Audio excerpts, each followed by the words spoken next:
तो अभी कितने किलोमीटर गाड़ी चला चुके हो आप टोटल? 11,111 2 बार मैं सर्विस करा चुका हूँ। और कितने पैसे लगे सर्विस के? 800 के अप्रॉक्स लगे थे क्योंकि उसमें कुछ ब्रेक शू वगैरह घिस गए कि अप्रॉक्स 6,000 रुपीज़ पर मंथ मेरा ऑन अ पेट्रोल सेव होता है। सो भाई मेरे साथ हैं दिलीप भाई और उन्होंने iQube को अच्छे से यूज़ करा है जिस काम के लिए बनी है गाड़ी। और ये लोग बहुत ज़्यादा किलोमीटर गाड़ी चलाते हैं और लगभग 6 महीनों के अंदर इन्होंने बहुत ज़्यादा किलोमीटर ट्रैवल भी कर लिया है। तो सबसे अच्छा iQube का जो रिव्यू है वो आपको दिलीप भाई ही दे पाएंगे। दिलीप भाई सबसे पहले तो आपको चैनल में स्वागत है आपका।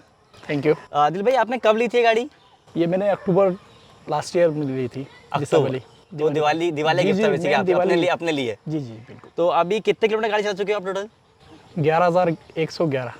भाई बहुत शगुन के मौके पर आया हम लोग वीडियो बनाने के लिए क्योंकि गाड़ी का जो किलोमीटर है वो है 11,111। अब देखिए अगर देखा जाए तो अक्टूबर से अभी तक मतलब ऑलमोस्ट 8 महीने का टाइम हुआ है। 8 महीनों के अंदर इन्होंने 11,000 किलोमीटर गाड़ी चला दी है। जितना लोग एक साल में चलाते हैं उतना इन्होंने 6 महीने के अंदर ही चला दी है। तो अब इनका एक्सपीरियंस जानते हैं। दिल भाई सबसे पहले आपने कितने की ली थी गाड़ी? ये गाड़ी मेरी 163 1,63,000 के आसपास। जी। अब देखिए यहाँ पे एक्सटेंड वारंटी के साथ मिली थी इसलिए 2000 एक्स्ट्रा लिया था उन्होंने। अच्छा, अब क्योंकि यहाँ पे एमपी के अंदर स्टेट सब्सिडी नहीं है इसलिए थोड़ी सी यहाँ पे गाड़ी जो है महंगी पड़ी। हम लोग भोपाल में खड़े की वीडियो बना रहे हैं। अगर आप बाकी स्टेट में रहते दिल्ली वगैरह में तो आपको स्टेट सब्सिडी मिल जाती। तो 1,63,000 रुपये आपने पे किए थे इसके लिए। तो आप रोज कितने किलोमीटर गाड़ी चलाते हो? अप्रॉक्स मेरी रनिंग पर डे की 60 किलोमीटर है। 60 किलोमीटर की? हाँ वैसे नॉर्मली मतलब 60 तो फिक्स है ही। हाँ। 80 अप्रॉक्स हो जाता है, कभी 85 इतना नॉर्मल देख के उतना बैकअप लेके चलना पड़ता है। बाकी 60 एवरेज है पर। तो जहाँ पे आप काम करते हो वो आपसे घर से कितना किलोमीटर दूर है? 25 और मतलब आना जाना 50 और बाकी घर वालों काम है 60 किलोमीटर गाड़ी रोज चलती है। बिल्कुल बिल्कुल बिल्कुल। तो अपना एक्सपीरियंस शेयर करो आप कि कैसा एक्सपीरियंस है और इसके पहले आप कौन सी गाड़ी चलाते थे? इसके पहले मैं करिश्मा आर चलाता था। करिश्मा आर? वो गाड़ी का पेट्रोल तो नॉर्मली आप समझ ही सकते हो कितने एवरेज देती थी वो? एंड ऑफ मतलब जब मैंने उसको हटाया था, सेल किया था तो 12-14 का एवरेज हो गया था उसका। और मैं उससे इंदौर को जाता आता रहता था, कई बार गया हूँ। तो इंदौर आने वाला कितना पेट्रोल लगता था? अब वो मैंने कभी काउंट नहीं किया, हमेशा टैंक फुल रखता था। तो वो बस ये है कि टैंक का फुल नहीं करना पड़ता, चार्ज फुल रखना पड़ता है, इतना अंतर हो गया है। बस ये है कि आप सबसे मेन चीज़ इसका ये फ़ायदा मिला मेरे को, पैसे की बचत अच्छी है। हाँ। कि अप्रॉक्स 6,000 रुपीज़ पर मंथ मेरा ऑन अ पेट्रोल सेव होता है। अब वो कुछ भी समझ लो आप, सेविंग समझो या इन्वेस्टमेंट समझो, कुछ भी कह लो। ओके। और जैसे आपने बताया कि आप पहले करिश्मा आर चलाते थे। अब करिश्मा आर तो परफॉर्मेंस वाली जो बाइक थी, तो वो परफॉर्मेंस का वो डेरिएशन फील नहीं होता कि वो एकदम से आपने बिल्कुल इलेक्ट्रिक स्कूटर पे आ गए आप? देखिए क्या होता है कि अब मैं अपनी बात करूं कि मेरी जनरेशन आप लोगों की जनरेशन से थोड़ा सा ऊपर आ चुकी है ना। तो आपके में स्पोर्टी लुक मैंने भी खूब यूज़ किया है। हाँ। करिश्मा को तो अप्रॉक्स 5 ईयर मैंने उसको यूज़ किया है। तो 5 ईयर यूज़ करना मतलब एक जनरेशन को गैप को क्लियर कर देना होता है। उसके बाद कंफर्ट जोन देखता है आदमी, वो सोचता है यार 25 किलोमीटर रन करना है, आराम से जाएंगे आराम से आएंगे, इसलिए इसको लिया था। अच्छा, और एक बार फुल चार्ज में कितने किलोमीटर चल जाता है ये? 105। 105। और आपने कभी इसका रेंज टेस्ट करा कि कितना, जैसे आप 60 किलोमीटर गाड़ी चलाते हो दिन में, तो कितना परसेंट बैटरी जो है वो कंज्यूम हो जाती है? मतलब 100% बैटरी में 105 है तो 60 अप्रॉक्स वही से मतलब जो कंपनी दिखा रही है इसके अंदर 105 किलोमीटर उतनी आपको मिल जाती है। और आप किस मोड पे गाड़ी चलाते हो? इकोनॉमी पे, स्पोर्ट पे? इको के ऊपर। और एक बहुत बड़ा सवाल रहता है लोगों को लेके कि इसकी लोडिंग कैपेसिटी कितनी होगी? मैं मतलब 3 लोग बिठाल के भी चलाता हूँ तो भी सेम स्पीड से चलती है, सेम मोड स्मूथनेस से चलती है। और अगर सिंगल भी चलता हूँ तो भी वैसे ही चलती है। तो मेरे को नहीं लगता कि मोटर मोड में इसका कोई इफेक्ट पड़ता होगा। अच्छा, 3 लोग कैसे? आपके जैसे वेट वाले या मेरे जैसे वेट वाले? मेरे जैसे। तो एक रॉ आइडिया बता रहते हैं। रॉ आइडिया अप्रोक्स ये मान लीजिए कि लगभग 2.5 क्विंटल वेट इजीली एक ही स्मूथ से चलती है। तो भाई बहुत सारे लोगों को यहाँ डाउट होता है कि इलेक्ट्रिक गाड़ियाँ वेट ले सकती नहीं सकती। 2.5 क्विंटल मतलब 250 kg का लोड डाल के भी ये इलेक्ट्रिक व्हीकल आराम से चलता है। और दिलीप भाई इलेक्ट्रिक व्हीकल लेने का डिसीजन क्यों बनाया? डिसीजन ऐसा नहीं था, बस मूड हुआ और चलेगा, लेने लिया। और बाकी लेने के बाद अच्छा लगा तो अब समझ में आ रहा है अच्छा किया जो भी किया। और लगभग आपने बताया कि आप 6,000 का पेट्रोल बचा चुके हो, आप इसके अंदर बचा रहा हर महीने पर मंथ। और सर्विस शेड्यूल कैसा है इसका? सर्विस शेड्यूल प्रॉपर नॉर्मली कोई दिक्कत नहीं है, उसका इंडिकेट कर देता है वो कि सर्विस की उसकी ज़रूरत है उसमें। वैसे अभी 2 बार मैं सर्विस करा चुका हूँ तो अप्रॉक्स 5,000 और 5,000 के गैप में मैंने कराया, ज़्यादा समय नहीं हुआ अभी। उसकी लास्ट सर्विसिंग 10,400 समथिंग पे कराया था उसको। और कितने पैसे लगे सर्विस के? 800 के अप्रॉक्स लगे थे क्योंकि उसमें कुछ ब्रेक शू वगैरह घिस गए थे इसलिए। ओके। और अभी इलेक्ट्रिक व्हीकल का जो मार्केट है इंडिया के अंदर, स्कूटर का बेसिकली बात करूँ तो वो ग्रोइंग स्टेज पर है, पर अब तो अच्छा खासा ग्रो हो रहा है, आप दिखाते हैं। तो जैसे कोई फायर इंसिडेंट्स हुए कि कोई किसी व्हीकल में आग लग रहा है, किसी का सस्पेंशन टूट रहा है, तो जब आप व्हीकल लेने का सोच रहे थे, क्योंकि हर एक कस्टमर के माइंड में सवाल आते हैं कि यार बिल्कुल बिल्कुल। वो सब कुछ मेरे साथ तो ना हो, तो उस वो कैसे आपने उसको डिलेमा को दूर किया? देखिए क्या है कि अधिकतर मैंने मार्केट में रिव्यू भी थोड़ा बहुत तो ऑब्वियस मैं भी देखूंगा ही। लोगों की कई व्हीकल्स जैसे ओला जैसे कि व्हीकल्स में भी शॉर्ट्स हुए हैं। हाँ। डिपेंड करता है कि आप उसको रखते कहाँ हैं। आप दिन भर, एक तो बैटरी है वो, और आप दिन भर कड़ी धूप में उसको आपने रख दिया, अप्रोक्स उसका शेड थोड़ा सा आपको खुद को इतना सोचना चाहिए कि उसको कहाँ रखना है। आप ये भी गाड़ी अगर नॉर्मल पेट्रोल गाड़ी में भी आग लग जाती है, इसका मतलब ये बल्कि थोड़ी ज़्यादा होता है लगती है। ज़्यादा लगती है, बिल्कुल ज़्यादा लगती है। वो तो डिपेंड करता है कि आप कैसे उसको यूज़ यूज़ करते कर हो। रहे आप भाई आपकी चीज़ है, आपको संभालना है उसको, कोई दूसरा नहीं आएगा। तो ऑब्वियस मेरे हिसाब से मैं तो नहीं समझता कि वो चीज़ गलत हुई है, जो भी और जिसकी भी हुई है वो कंपनी का फॉल्ट तो मैं नहीं मानूंगा, वो सामने वाले का फॉल्ट होगा कुछ ना कुछ। अच्छा, और जो सस्पेंशन वगैरह टूट रहे थे, और मतलब एक सवाल है मेरा आपसे कि आपने जब इलेक्ट्रिक स्कूटर लेने का प्लान बना चुके थे, तो iQube को क्यों चुना? जिससे उस टाइम पे अगर इथर अवेलेबल था या ओला अवेलेबल था, हीरो विडा, चेतक, उन सब में से आपने इसको कैसे चुना? देखिए क्या है, एक्चुअल में क्या है, ये लुक वाइज भी परफेक्ट है। एथर देखोगे या ओला देखोगे, वो मेरी पर्सनालिटी पे सूट नहीं करती। अच्छा, ये बल्कि स्कूटर है, थोड़ा ये सा वो बल्कि शार्प थोड़ा सा। हाँ, स्कूटर है, और इसमें स्टोरेज वगैरह की आप बात करेंगे तो 2 एलिमेंट इजीली आप रखते हैं। ठीक है। इसका आप डिग्गी देखोगे, और कंफर्ट, रिलैक्स, बिल्कुल इजीली उसको यूज़ करो, कोई दिक्कत नहीं किसी प्रकार की। और हैवी भी है। मैं उस पे बैठता हूँ, एथर पे बैठ के देखा मैंने, ओला पे बैठ के देखा, तो मेरी छोटी सी लगती पर्सनालिटी होगी। छोटी बच्ची जैसे लगा, तो फिर मैंने बोला यार जो है वो टिप बेस्ट यही है। अच्छा, और क्योंकि ये फैमिली स्कूटर की कैटेगरी में आता है ये बिल्कुल। स्कूटर, तो आपका क्या एडवाइस है बाकी लोग लेने वालों के लिए? क्या ये फैमिली स्कूटर के लिए प्रॉपर सही है ये? मेरे हिसाब से बेस्ट। हम्म, बस एक ही लाइन में बात खत्म करूँगा, बेस्ट। अच्छा है। और वारंटी वगैरह कितनी मिली आपको स्कूटर के ऊपर? मेरे को इस पे बैटरी वारंटी 5 ईयर की एक्सटेंडेड, जो मैंने आपको बताया था, वैसे लास्ट बताया था उन्हें कि 3 ईयर वारंटी है, तो 2 ईयर एक्सटेंडेड वारंटी के साथ, रिप्लेसमेंट के साथ। तो टोटल और किलोमीटर्स भी हैं इसके अंदर कुछ? नहीं, उसमें मैंने किलोमीटर का एक्सप्रोक्स मेरे को याद नहीं है। हाँ। उन्होंने मेंशन किया था कितना कुछ शायद किलोमीटर का है 5 ईयर में, तो थोड़ा सा ध्यान नहीं आ रहा है। ओके। और जैसे अभी बारिश का मौसम है, और बहुत सारे लोगों को इसका भी डाउट है कि इलेक्ट्रिक व्हीकल जो है वो बारिश में यूज़ कर सकते हैं कि नहीं नहीं कर नहीं, सकते? बिल्कुल आप आराम से यूज़ कर दीजिए, मैं डेली भीग रहा हूँ उस पर, तो इसमें कोई दिक्कत नहीं है।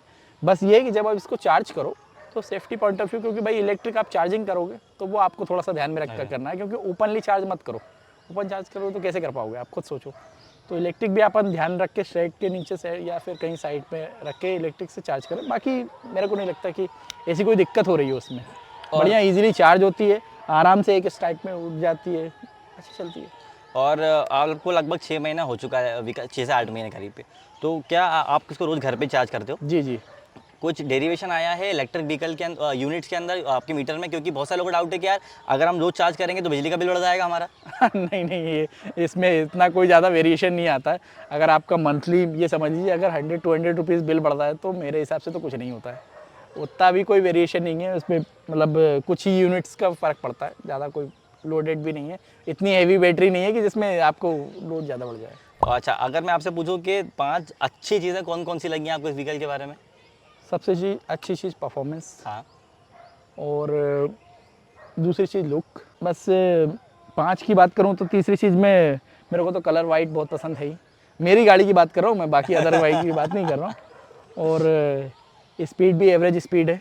आप 55 में इको मोड में 55 एवरेज होती है कहीं में आने जाने के लिए, मेरे हिसाब से बेस्ट है स्पीड। और लोडिंग कैपेसिटी, ये आपके 4-5 पॉइंट ऐसे हैं, मतलब बहुत अच्छे, और अच्छा स्पेस। तो दिलीप भाई, हमने अच्छी चीज़ों के बारे में बात कर ली है, कुछ ऐसी बुरी चीज़ें भी होंगी जाहिर सी बात है व्हीकल के अंदर, जो आपको लगता है या कुछ बेहतर हो सकता था, उसके बारे में बताइए थोड़ा सा। देखिए बेहतर में तो सिर्फ एक ही चीज़ बोलूँगा मैं इसमें, कि जो इसकी रनिंग कैपेसिटी है, running capacity in the sense 105 kilometre eco mode में चल रही है। यही अगर इको मोड में या नॉर्मल मोड में, मतलब अप्रॉक्स 50 प्लस और होना चाहिए था, 150 प्लस होना चाहिए था, या 200 होता तो बेस्ट। तो ये अगर आने वाले टाइम में अगर इस चीज़ों में भी हो सकता है इम्प्लीमेंट करें कंपनी, सारे लोग करेंगे ही करेंगे, क्योंकि ईवी का मोड है। ईवी आजकल मार्केट में हर चीज़ में ईवी आ गया, कार में आ गया, तो अपडेट तो होना है।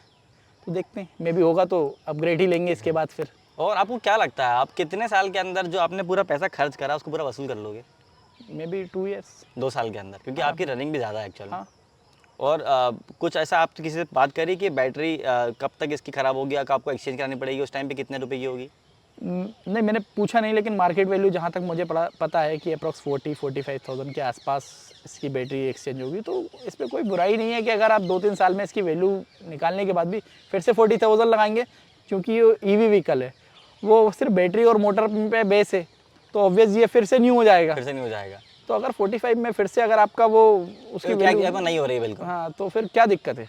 और आपको अभी 5 साल तो कुछ नहीं बोलना है, क्योंकि जैसे आप नॉर्मली अपन चेक करते हैं कि अपने पास जैसे मोबाइल है, अब सेल फोन की वारंटी 1 ईयर की होती है, तो क्या अपन 1 साल चलाते हैं? ये तो चलता है ना 3-4 साल, तो फिर ऑब्वियस ये भी एक्सटेंड ही होगा। तो देखिए दिलीप भाई ने बहुत काम किया बताई है, और उन्होंने बहुत एक सिंपल एग्जाम्पल से इसका आंसर दे दिया है कि उन्होंने कहा कि मोबाइल की जो वारंटी होती है वो 1 साल की होती है, लेकिन मोबाइल 1 साल बाद ख़त्म नहीं आता, वो चलता है 3-4 साल। और ये बहुत रिलेटेबल एग्जाम्पल है, क्योंकि हम सब लाइफ में इसको यूज़ कर रहे होते हैं। और चार्जर आप साथ में रखते हो हमेशा इसका? नहीं, मैं चार्जर सुबह नाइट में चार्ज कर लेता हूँ, मॉर्निंग में चलता हूँ, इतना क्योंकि अपनी पता है कि अपने को इतना ही चलना है, इतना चलता है, तो फिर ऑब्वियस मतलब आप भरोसा है? भरोसा है अपने को इस पर, तभी ये घर पे रखा थे अपने चार्जर। और कुछ बात जो आप शेयर करना चाहते हो व्हीकल के बारे में? व्हीकल के बारे में यही कहूँगा, बस मेरे हिसाब से तो अच्छा है, सब चीज़ अच्छी है इसमें, बस चार्जिंग का जो कैपेसिटी है वो और बढ़ानी चाहिए, ताकि मतलब कहीं किसी को सोचना ना पड़े कहीं जाने के लिए। अप्रॉक्स 150 प्लस होना चाहिए, 150 किलोमीटर के ऊपर की रेंज होनी चाहिए। हाँ, क्योंकि कोई भी व्हीकल आदमी जैसे कहीं सोचे कि आउटर पे थोड़ा सा निकल जाए, तो थोड़ा सा एक ईवी में एक ये एक प्रॉब्लम तो है। मैं नेगेटिव पॉइंट भी कहूँगा इसी को, और इसी को कहूँगा कि यही इम्प्रूव करना चाहिए कोई भी कंपनी को।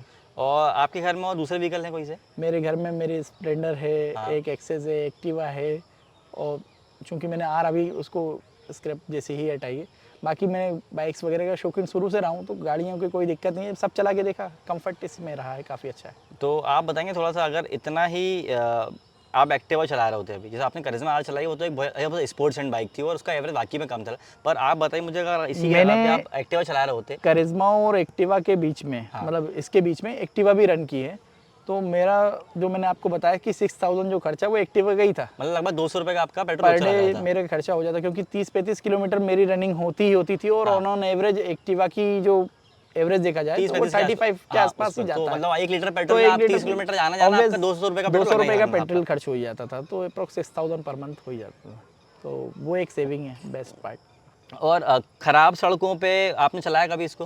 मैंने इसको सब सड़कों पे चलाया, कोई दिक्कत नहीं लगी कहीं? कोई दिक्कत नहीं। मेन चीज़ ये है कि बस इसका जो रेस है वो, आपको जब भी कहीं ऐसी जगह फंसोगे तो वो ऐसा नहीं कि बस दिया जा रहा है, क्योंकि एक इस टाइम है, स्पोर्ट्स बाइक तो है नहीं वो, कि आप यार कीचड़ में फंस गए तो रुक जाएं। इसकी सबसे मेन चीज़ क्या है, जो इसकी पार्किंग वाली वो है, मतलब उसमें आगे पीछे रिवर्सिबल भी है, आप अगर कहीं चढ़ाई पे हो रिवर्स लेके चलाना हो तो रेस देके आराम से आप पार्किंग से निकाल सकते हो। कहीं नीचे अगर अपने व्हीकल खड़ा किया तो किया तो पीछे पैरों से करना थोड़ी दिक्कत आती है। हाँ, तो वो उसका एक फ़ायदा, ये एक प्लस चीज़ इसकी बहुत अच्छी लगी मुझे, कि अगर कहीं आप उसमें फंसे हुए हो तो आराम से इसको इजीली, क्योंकि आपने करिश्मा चलाया और एक्टिव चलाया, पेट्रोल वाली गाड़ी में तो ये हो ही नहीं सकता, तो ये एक अच्छी चीज़ है इसमें। और जितने भी लोग लेने के बारे में सोच रहे हैं उनके माइंड में बहुत सारे क्वेश्चन आते हैं, तो उनको आप क्या बोलना चाहोगे? मैं बस उनसे यही कहूँगा कि आप सोचने की ज़रूरत नहीं है, मेरा रिव्यू देखिए और आगे कीजिए और निसंकोच ले लीजिए। और दिल भाई, जैसे इलेक्ट्रिक व्हीकल का जो भी मार्केट है अब जाके अच्छा खासा बढ़ रहा है, बिल्कुल ठीक है, तो आपको क्या लगता है आने वाले टाइम के अंदर और कितने लोग स्विच होंगे इलेक्ट्रिक व्हीकल के? क्योंकि जैसे आपने बताया कि आपने करिश्मा चलाई है, उसके आपने एक्टिवा चलाई है, उसके बाद आप इसके ऊपर आए हो, तो आप कैसा देखते हो आप इलेक्ट्रिक व्हीकल मार्केट मैं को? ये देखूंगा कि आने वाले टाइम में हर घर में एक ईवी तो ज़रूर होगी। इसलिए होगी क्योंकि आपको छोटे रास्ते और कम पेट्रोल और कम बजट के हिसाब से और कंफर्ट जोन के हिसाब से, जैसे अभी आप देखेंगे कई लोग हर घर में लगभग, अभी बीच में एक्टिवा का ऐसा क्रेज़ हुआ था हाँ, कि हर घर में एक एक्टिवा हुआ करती थी, तो वो धीरे धीरे एक्टिवा की चटनी इसी से हो रही है। मतलब एक्टिवा मार्केट से थोड़े समय बाद देखना आप गायब हो जाएगी और ईवी ही आएगी बिल्कुल। आप जब ईवी लेने गए थे आपने कुछ सवाल करे थे शोरूम वाले बंदे से?